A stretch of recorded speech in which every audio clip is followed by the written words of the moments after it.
आज मी पडवळाची भाजी केली. त्या पडवळ थोडा मोठा होता, त्यामुळे त्याच्यामध्ये असे बिये मिळाले. तर त्या आतल्या गरासकट असे बिये मी काढून बाजूक घेतले. ह्याची आपण करूया चपटी भजी. आता ही पडवळाचे बिये त्याच्यात आपण घालूया मसाले. थोडीशी हळद, थोडा लाल तिखट, थोडंसं गरम मसाला, कोथिंबीर, थोडासा मीठ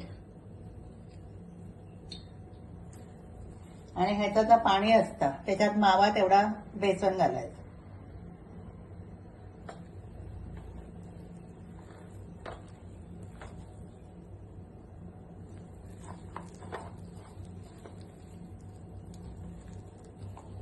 आता हातात थोडासा तेल लावायचा आणि अशा प्रकारे ही चपटी भजी करून घ्यायची.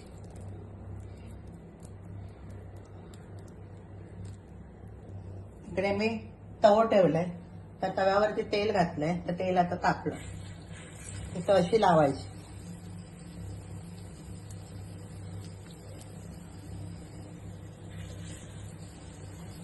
हे 4-5च भजी होतात, कारण बिये जेवढे असतात तेवढ्यात आपण बेसन घालून करूचे असतं, पण अतिशय अप्रतिम लागतात. अशी तुम्ही भजी करून बघा. आता आपण ती परतून घेऊया आणि दुसऱ्या बाजून पण भाजून घेऊ.